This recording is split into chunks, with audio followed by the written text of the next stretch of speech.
Good morning everyone, this is the group 1 and now we are presenting to you the prelim coverage of our module. The topic is cooperative. The objective of our discussion is to know the definition of cooperative management, concept, and unique feature. Explain how it was originated, its structure and management, identify essential management function and its applicability to cooperatives, understand democracy, direct or indirect democracy, recognize decision-making in cooperatives, its types of decision, and step on decision-making. What is cooperative?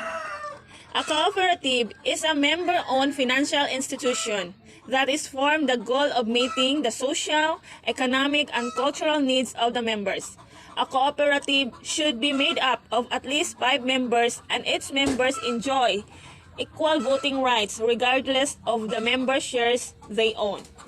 A co-op, cooperative members own, member-governed business that operate for the benefit of their members according to common principles agreed upon by the international cooperative community.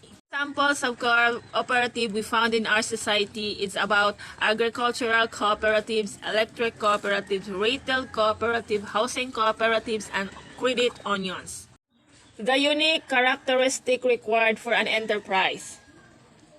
What is enterprise? Enterprise is a cooperative is not only association of people but also a business enterprise.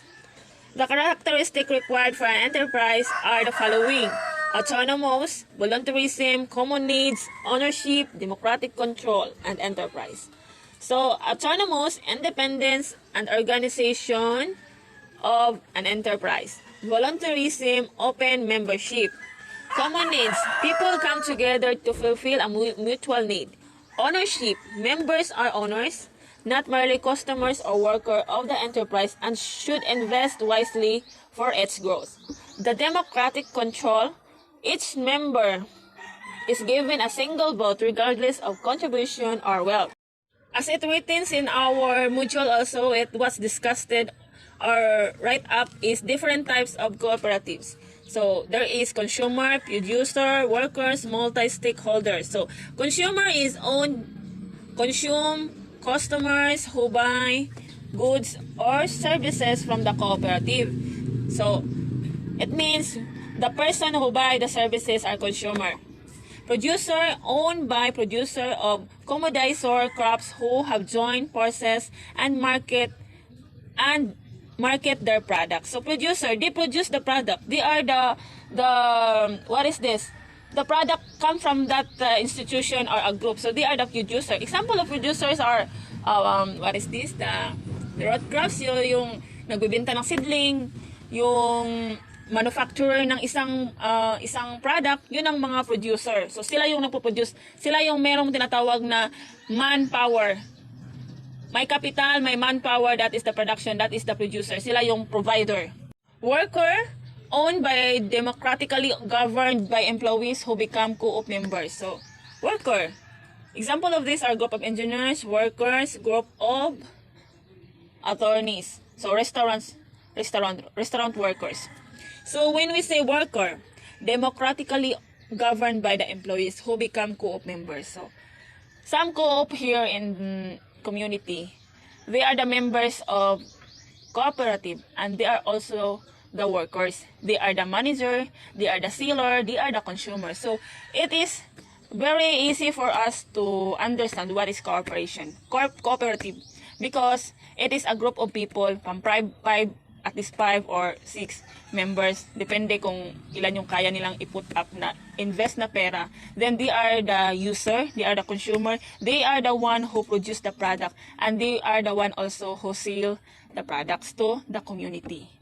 Some multi-stakeholder under the concept or the types of cooperatives is owned by the combination of different types of members. So stakeholders, you are the sharer. Example is, you are a member, you are the investor, you are the capitalista, so you are a member of the co-op, so you have the share. Multi-stakeholder means you have different type of members in its cooperative, which defines you multi-stakeholder. Iba-iba yung share na nilagay mo sa isang kooperatiba. Concept of cooperative management. Cooperation means living, thinking, and working together. It denotes a special method of doing business. Cooperation is as old as man itself. Example, formation of social group in the outcome of reflexive cooperation. Even in animal, we can see that life of ants, bees, wasps, lions, and etc. provide the best example of instinctive cooperation. The practice of the principle of cooperation contributed to the development of the human race more than any other biological and social factor. Right from the hunting age up to the present day, the progress and development of human being in all spheres, social, economic, religious, and political, is marked by a sense of thinking, working, and living together. So lastly, there is a comparison. Yes, a comparison of business ownership models. So from cooperative and the private incorporated company. Its main purpose is to provide service savings to the members. So as you can see in our module, so cooperative mainly purpose to provide service savings to the members because it's a co-op. It's defined as a sharer of the person in and the business. So it's normally to make profit to the business. The business will make a profit for the members. While in private incorporated company, its main purpose is to make profit for the investor. So the members never have their share here or profit. Only the investor or the people who invest their money to build the company because it is private owned. So in cooperative, it is essentially a union of person. In private incorporated company, it is essentially a union of capital. So here in cooperative is union of person. Of course, because it is a sharing of your financial, your ideas, your cooperation, your production, it is the union of person, ability, and wealth. While here in the private incorporated company, it is only the union of capital. So there is only what we say capital working, money working here happen in the private incorporated. So under cooperative also it is control. It has control democratic. Each member has one share and therefore one vote regardless of their patronage level. While in the private incorporated company, ownership is in the hands of investor who may be located in another community, province, or country. So here in the cooperative, there is always a democratic Malaya freely, and they have one vote regardless to the patronage level. Because in one corporation, there must be a level of patronage, and they have the right to vote for, to cast their decision. And here in the private incorporated company, only the investors, the ownership falls into investors, and the investors can build a business whether he is part of the community or not, whether he is born or not in that community. He is still able to build the business inside the community by doing the private incorporated company. Under the cooperative, surplus profits refunded to the members in proportion to patronage. While in the private incorporated company, surplus allocated in the proportion to voting shares owned. So here in cooperative, when in one cooperative they already have the called safety net or the standard income in 1 month, and then there is what we call sobra. So it was refunded to the members. It was given to the members and the proportion of the patronage. While in the surplus, it is allocated in voting. So they have to vote who will cast the vote and buy the shares. So usually this happens to the big company and the private. So lastly, in cooperative, shares are held in the name of members only and are not traded for speculation. Speculation. So you are not allowed to trade it. It's only for one members. While in private is shares may be freely traded and fluctuate in value. So you can sell your shares to another investors.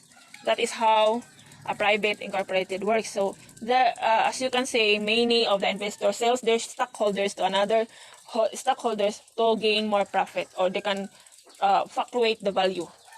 The advantages and disadvantages of a cooperative.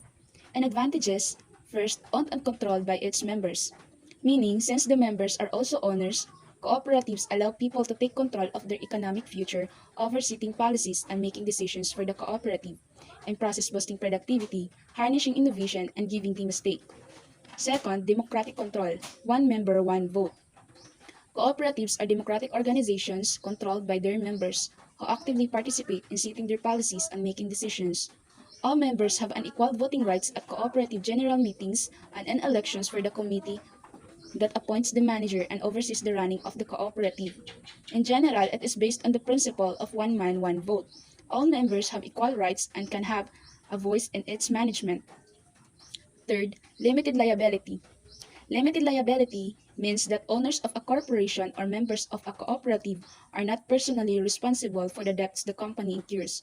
It also means that if the company should do something that's against the law, the owners or members can't be held personally responsible. Say, for example, because members are not personally liable for actions of the company, this means the members' personal assets like homes, cars, bank accounts, investments are protected from creditors seeking to collect from the business. Last, profit distribution. Profit distribution highlights the inherent balancing act. In terms of member benefits, the alternative ranks from most to less desirable: cash, qualified stock, and allocated equity. Members benefit from getting cash and from getting cash sooner and by deferring taxes when possible. While in disadvantages of a cooperative, first, longer decision in making process. It will take time to communicate to effectively make decisions and solve problems as a group. Say, for example, there are decisions involved choosing the direction that the cooperative will take in the future. Second, participation of all members is required in order to succeed. Another weakness of cooperation is that the mass of members may lose interest in running the organization and let a small group take it over and manage it for their own benefit. Third, possible conflict between members. One example of this is members voice different opinions or decisions to meet their specific goals. Fourth, extensive record keeping, which is necessary in this form of organization. It needs the cooperative to organize, manage, and maintain the records that include important startup documents about the organization's governance, but grew significantly over time. It will tell you how to organize your records to maximize efficiency. Record keeping may seem like a bit of a chore because one example of this is as cooperative continues to grow and mature, you'll accumulate more documents that need to be stored. It can be challenging to find select pieces of information or past decisions in a box or binder of printed document. Last, less incentive to invest additional capital. There is a little incentive for members to invest equity capital because cooperatives distribute equity based on use, not in proportion to equity ownership. Which objectives and goals are to be accomplished. Planning is used to determine a policy and a procedures to putting it into effect. Planning usually considers several alternatives. So, planning means deciding in the present about future objectives, what to do, when to do it, and how it's gonna be done. Planning depends on the mental state of the manager. It is a process that involves thinking before doing something. It is identifying what you want, when you should achieve it, and how it will be achieved. Say, for example, that the organization's goal is to improve company sales. The manager first needs to decide which tips are necessary to accomplish that goal. These tips may include increasing advertising, inventory, and sales staff. Second, organizing. Organizing is concerned with determining the specific activities needed to accomplish the planned objectives and goals, grouping the activities into a logical pattern, framework, or structure, assigning the activities to specific positions and people, and providing means for coordinating the efforts of individuals and groups. Organizing is a bridge connecting the planned objectives to specific projects for accomplishing these objectives. Organizing means this is where you put your plan into action by establishing a system of authority or hierarchy in the context of your organizational structure. Determine the tasks that need to be completed to achieve your goals before assigning them to your staff. It is also associated with effective utilization of the resources like man, machines, materials, and money for achieving the objects of the organization. For example, making sales, quality control, inventory control, etc. Third, directing. Directing through motivation concerns the people side of the organization. Cooperatives are people-driven organizations. From the standpoint of both employees and members, managers must have leadership skills and be effective communicators. The manager's ability to influence members through leadership will help determine the extent to which both individuals and the entire organization accomplish their goals. Directing means is a process in which managers guide, instruct, and oversee the performance of the employees to achieve predetermined goals. In simple words, directing, it is actually providing guidance to the workers to perform to the best of their abilities and capacities. It involves leadership, communication, motivation, and supervision. All of these are done to ensure that organization goals are met. For example, if a supervisor guides his subordinates and clarifies their doubts in performing a task, it will help the worker to achieve work targets given to him. Last, controlling. A manager spends up to 95% of the time communicating. Good communication is essential to coordinating the organization's human and physical elements into an efficient and effective working unit. In controlling, management monitors the progress of planned activities. If progress is lagging, necessary adjustments are made. Controlling is the check-up part of a manager's job. So, controlling means is a primary target-oriented function of management. It is basically the comparison between the actual performance and the standards of the company to ensure that the taken action was correct. So, every manager should monitor the activities of his subordinates. For example, if a sales manager makes a target to make the sales of 5 million in one quarter with 5 salespersons working in his team, then he will give the target of 1 million to every salesperson and will control their actions to achieve the desired results. Role of management. Management combines ideas, processes, materials, facilities, and people to effectively provide needed services to member owners. Management is the decision-making element of the cooperative. Broadly speaking, its role entails formulating and executing operating policies, providing good service, maintaining financial soundness, and implementing operating efficiencies to successfully meet its objects. A successful cooperative is viable in an economic or business sense and maintains or improves its cooperative character or features. A cooperative may succeed as a business but gradually lose its cooperative character regarding member control, serving the needs of members and distributing net margins. Likewise, it may succeed for a while as a cooperative but fail as a sound business institution. So, in general, a successful cooperative is economically or commercially sustainable and maintains or improves its cooperative identity or characteristics. The cooperative's decision-making aspect is management. To successfully accomplish its objects, it involves creating and implementing operating policies, delivering outstanding service, maintaining financial soundness, and adapting operational efficiencies. Managing a cooperative is challenging and difficult. It involves not only managing resources and business operation as other businesses, but also dealing with problems stemming from the cooperative's distinctive characteristics. Because the cooperative members are both owners and patrons, special relationship and problems arise concerning member and board of director roles and responsibilities. Seemingly conflicting answers to question arise.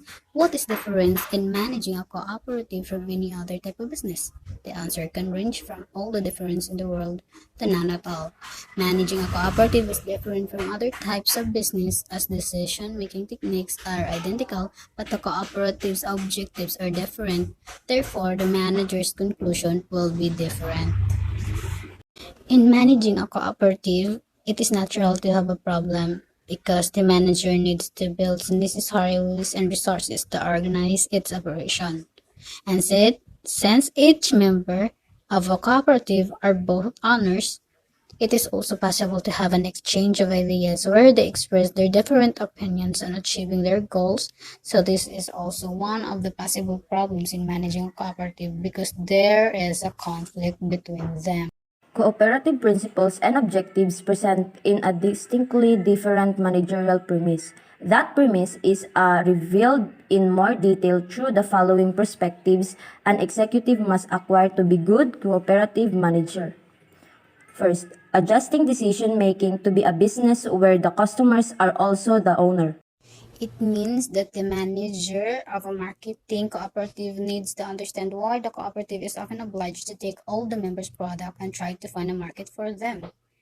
The manager does not have the freedom to pick and choose among such products, suppliers, and cut marketing when inventories accumulate. The second one is dealing with complex issue of equitable treatment of other patrons. So the cooperative's standard practice of distributing net income based on individual members such as units sold or quantity of supplies purchased will also be new if he or she becomes a manager of a cooperative. If a member becomes one of the manager, it is also possible to change his value in the company. The so-called promotion happens to each employee.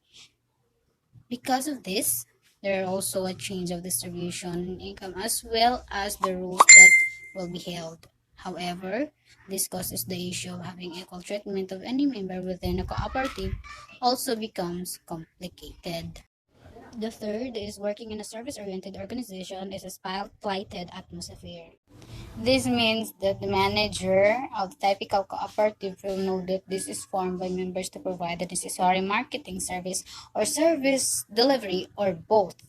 Therefore, every time they use a cooperative, they evaluate the service provided by its employee.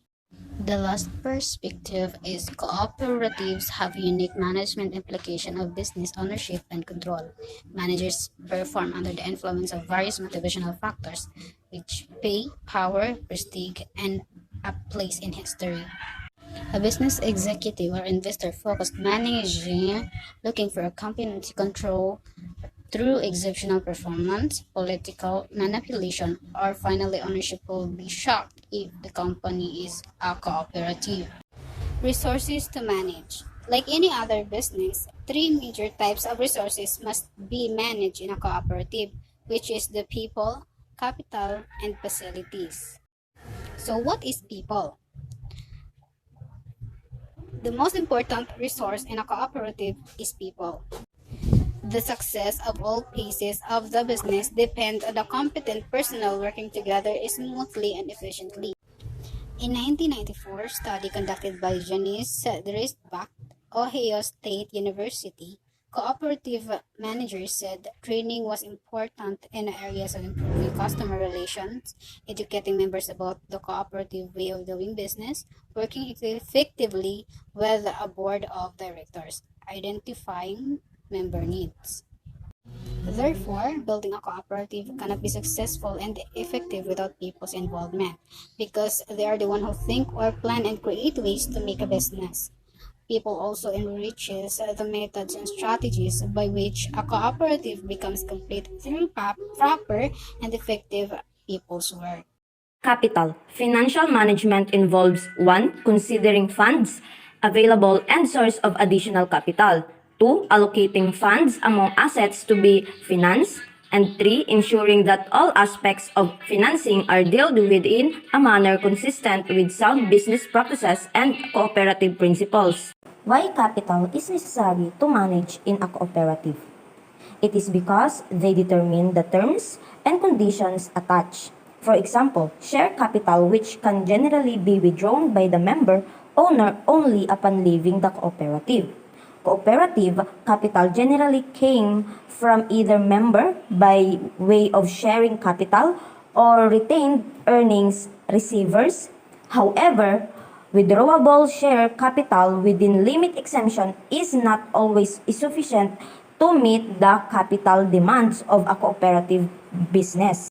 Facilities, building and equipment can represent a large proportion of a cooperative's assets. Therefore, important management consideration include schedule, maintenance, rearrangement, remodeling, and replacement to improve operating efficiency, daily operating cost records, preventive maintenance programs for rolling stock such as delivery trucks, ground maintenance, and pest control, a delicate insurance disposal of unproductive assets, and observance of safety, health, and other environmental regulations. Why do we need to maintain the facility?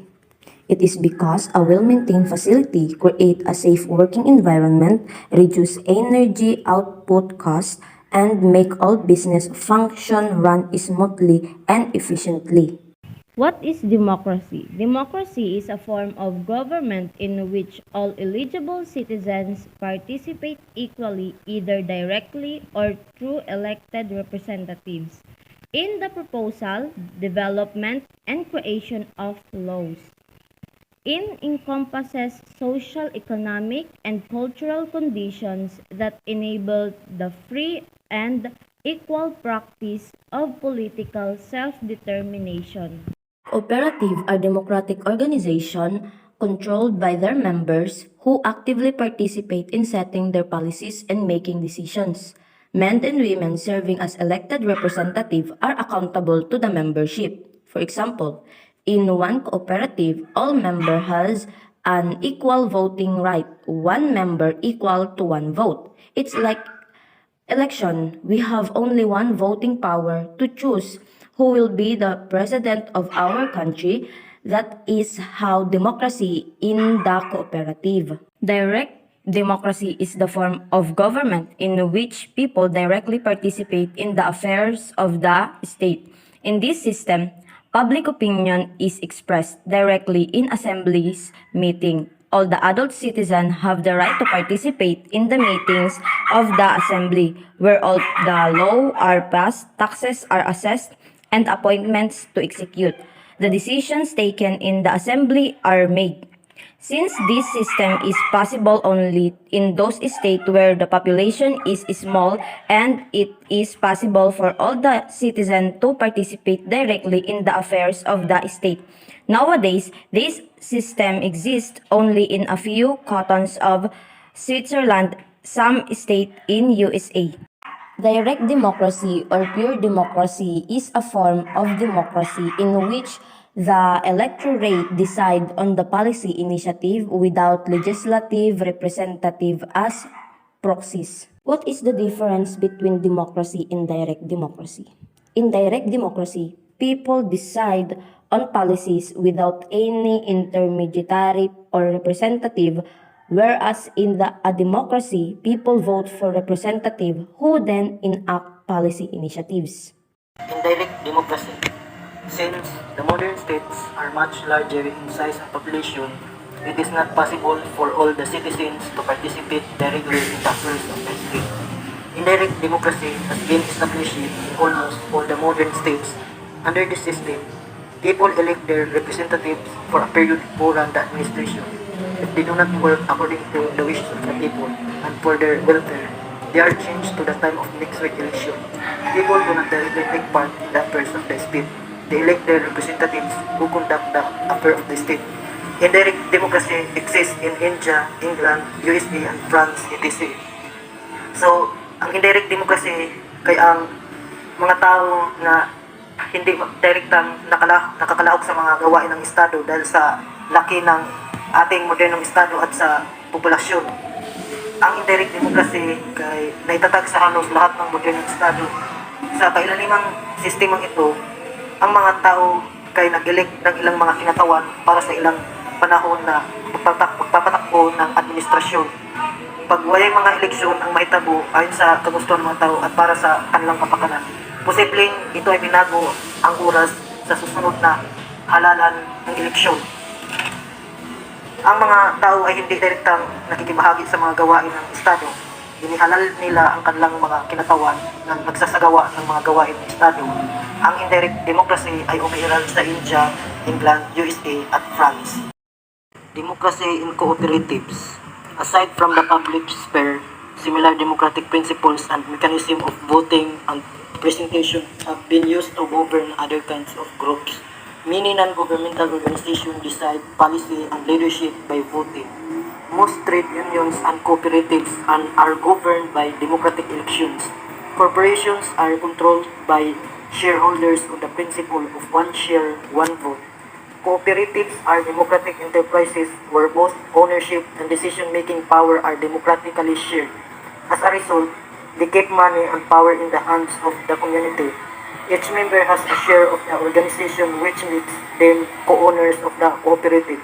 When decision need to be made that affect the group, each member has one vote to see how the cooperative is run, a mix of direct democracy and representational structures. So, ang democracy in cooperatives kay ang sistema ng mga layunin ng bawat membro na kung saan ay dito sila nagkakaisa para makamit ang kanilang karaniwang pang-ekonomiya, panlipunan at pangkalinangan ng mga hangad at pangangailangan sa pamamagitan ng sama-samang ariin at demokratikong pamahalaan ang negosyo. Aside sa public sphere, ang mga katulad na demokratikong prinsipyo at mekanismo ng pagboto at presentasyon, ito ay ginagamit para pamahalaan ang iba pang mga uri ng grupo. Dagay mga non-government organization ang nagpapasya ng kanilang mga patakaran at sa pamumuno sa pamamagitan ng pagboto. Karamihan nga sa mga unions and cooperatives ay pinamahalaan nila ang democratic elections. Ang mga corporations ay ikinontrol ng mga shareholders sa prinsipyo ng isang bahagi at isang boto. Ang cooperatives ay ang mga demokratikong negosyo na kung saan ang pagkakapareho ng pagmamayari at sa kapangyarihan sa paggawa ng desisyon ay demokratikong ibinabahagi. Dahil dito, pinanatili nila ang pera at kapangyarihan sa kamay ng komunidad. Ang bawat membro ay may bahagi ng organisasyon na ginagawa silang kapwa may-ari ng cooperative. Kapag kailangan gumawa ng mga desisyon na makakaapekto sa grupo, ang bawat membro ay may isang boto para sabihin kung paano pinapatakbo ang mga cooperative na pinaghalong direktang democratic at mga istruktura ng presentasyon. That's all. Future will be determined by the goals the members of the cooperative set and how effectively they make decisions and solve problems as a group. Establishing common personal, business, and social goals right from the start and sticking to them can help this process immensely. This is not only keeps their decision focused but also helps to avoid misunderstanding that can lead to conflict. Then, the decision-making process is one of identifying the specific goal or problem to be addressed, gathering the best available information on the options and their outcomes and risk, and making the choice with the best chance of providing an effective solution. So, ang decision-making kay ang mga gawain sa iyong mga decision na kung saan gusto mong makatulong sa kanila o sa iyong grupo, kung paano mo ito malulutasan o paano mo ito masusolusyonan ang mga sulanan o problema. Ang paggawa nito ay makakatulong din para maiwasan ang hindi pagkakaunawaan na maaaring mantong sa mga grupong hindi nagkakasundo. So, kung na kay mga desisyon na mutabang sa ila o sa imong mga grupo, gawin muna sa kanila o sa imong mga grupo upang sila ay makakaunawaan at kayo din ay magkakasundo. That's all. Annual General Meeting or AGM.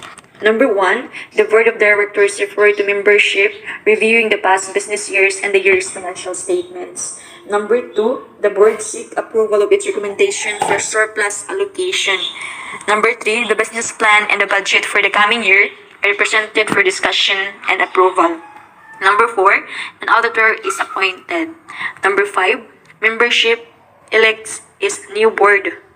Number 6, other membership's decision is specified in the bylaws are made. When we say annual general meeting, it is a yearly gathering of the company's interested shareholders. The directors of the company present an annual report containing information for shareholders about the company performance and strategy, whether this activity is improving or needs some assistance. Also, members are allowed to hear reports from the committee on the achievement and work of your group over the year, to elect committee for the next year, to make any changes to the constitution. Board of Director meeting. Number 1, the manager reports to the board, which in turn provides direction to the manager. Number two, the key function here is for the board to hold those in charge of making decision on behalf of the cooperative society accountable for the outcomes of those decisions. This would also include evaluating the organizational structure used to make this decision. The board evaluates the cooperative society's financial position to determine whether the budgeted objectives are being met and what action should be taken to improve the situation. Number three, the board makes or changes policies are required or recommends a policy to the membership if only the membership has the authority in a particular area. Number four, board members discuss long-term goals and strategy and ensure that a good planning process is in place to guide the cooperative society in the coming year. Number five, the board approves new members or terminates a person membership. So unlike the two types of meeting that I mentioned earlier, is that this meeting is held usually at a certain times of the year to discuss company-wide policies or issues. And it is clearly defined here that it's all about making decisions, discussing their goals and strategy of how they will improve and making any progress to the company. Operational meeting, consultation and decision making about the daily activities take place between members and management. These meetings and who participates will vary from cooperative to cooperative depending upon the organizational structures that have been approved by the membership and or the board of directors. So, operational meeting, it is a daily meeting where the management and the members are making some decision about their activities, consulting if it is acceptable by the membership or to the board of directors.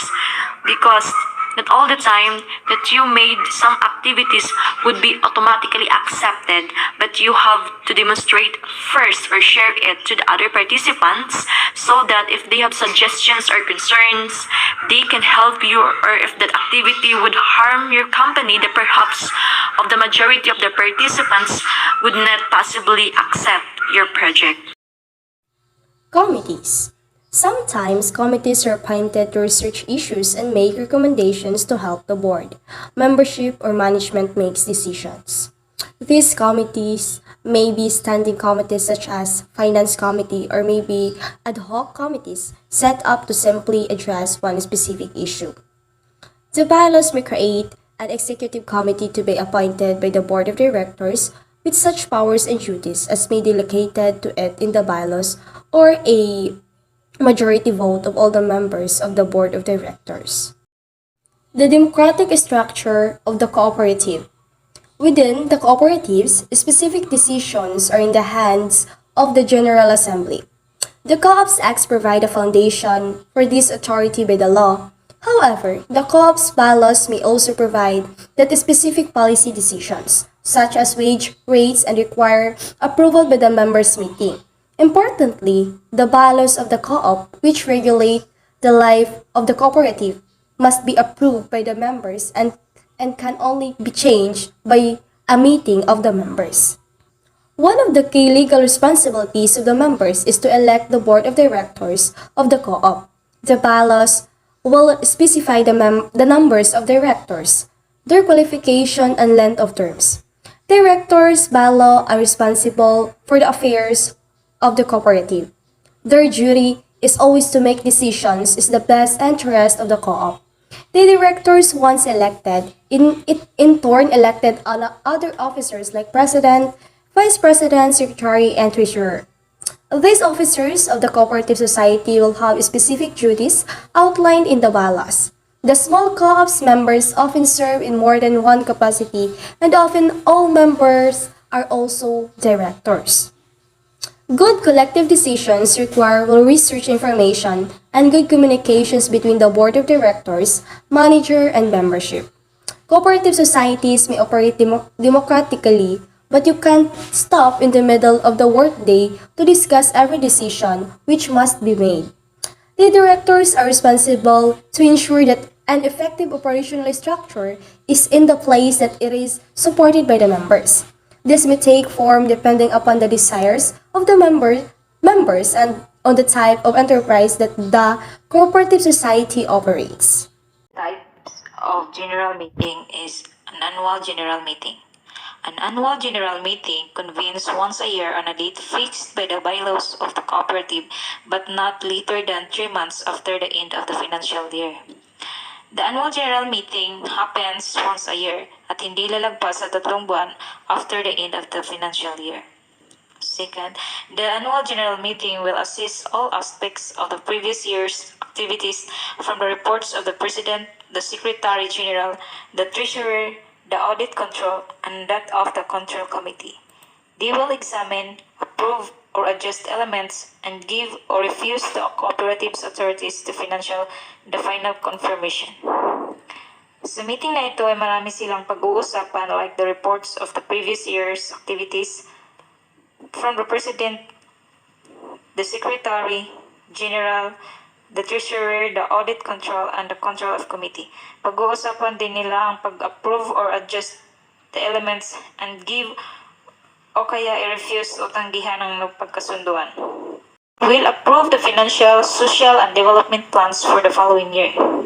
Dito rin nila pag-uusapan at aprobahan about sa financial, social, and development plans para sa susunod na taon. Will elect the managerial units of the cooperative and the control committee for the following year.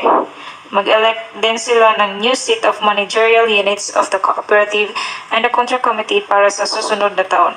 The authorized maximum number of debts that the cooperative society may contract with any credit supply organization. Pag-uusapan din nila dito ang maximum o pinakamataas na numero ng utang na ang cooperative society ay maaaring kumontrata sa anumang may pautang na organisasyon. Will fix the investment and deposit ceilings above with decisions but must be taken by a special general meeting. Aayusin din nila ang investment and deposit ceiling above, which decisions taken by a special meeting. The annual general meeting will be convened and presided over by a special ad hoc committee created by the annual general meeting for that purpose. The annual general meeting will never be convened and presided over by the outgoing or incoming management of the cooperative. The annual general meeting ay pinangungunahan ng special ad hoc committee created for the purpose at hindi pwedeng pangungunahan ng palabas na management o papasok pa lamang na management sa kooperatiba. Extraordinary meetings. This meeting will be called only when the following matters are considered: amendments to the bylaws, acceptance of new members, expulsion of members, dissolution of the cooperative. Decisions thereof require a special majority of all the members present at the meeting. Sa ganitong meeting, magpapatawag lamang ang board directors ng meeting na ito kung may babaguhin na bylaws sa kooperatiba at kung may bagong members na papasok at kung may maipatalsik na member at kung may pagkalusa o may hindi magandang pangyayari sa isang kooperatiba, and the decision must be required a special majority by all the members na nandun sa meeting. Special or ordinary general meetings.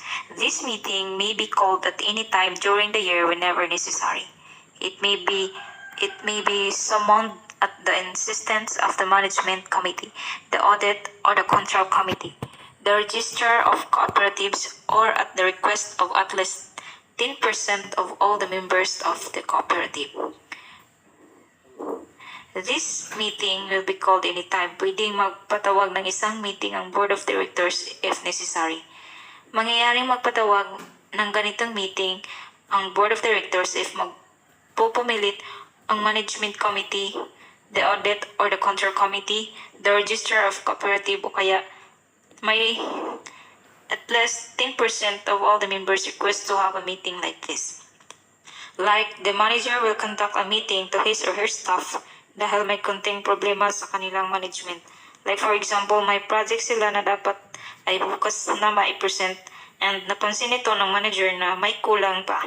Dito na mangyayari ang special or ordinary general meeting. Magpapatawag ng meeting ang manager para mapag-usapan kung ano at saan sila nagkulang or nagkamali.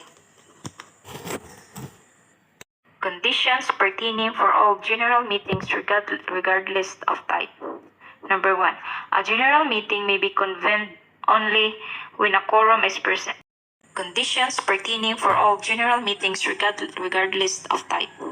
Number 1. A general meeting may be convened only when a quorum is present. A quorum should be one person more than 50% of all members of the cooperative. If there is no quorum, the meeting will be postponed to no earlier than 1 hour later and no more than 1 month later. Any number of members present in the latter case would then consist of a legal quorum. 2. Members must be informed about the date, time, and place, as well as the purpose agenda of the general meeting will in advance up to 2 months prior to the date of the general meeting. Where it is possible, written notice must be sent to all members at their official addresses at least 1 month prior to annual and extraordinary general meetings. When ordinary general meetings are concerned, the notice should be sent as early as possible. The notice should include the date of the alternative general meeting to be called if a quorum is not reached. Number 1, general meeting ay maaaring maging magpulong lamang kung ang quorum ay present. Ang quorum ay it is the minimum number of member of a deliberative assembly necessary to conduct the business of the group. Number 2, kung magpapatawag ng meeting, dapat ang mga members ay may alam na o inform na sila ahead of the time about the date, time, at kung saan sila magtitipon. As well as alam na dapat ng mga member kung ano ang agenda ng kanilang pagtitipon or meeting at dapat advance in 2 months bago ang meeting. At para mas sigurong malaman ng members about sa meeting ay dapat padalhan sila ng letter o messages bawat isa. At least once, one month prior to annual and extraordinary general meetings. At kung ito naman ay isang ordinary general meetings, mas maigi as soon as possible ay mabigyan na ng letter ang bawat member for them to be able to know na may ganitong meeting na mangyayari. At dapat ang notice ay naka-indicate doon ng pizza kung may alternative general meeting to be called if a quorum is not reached.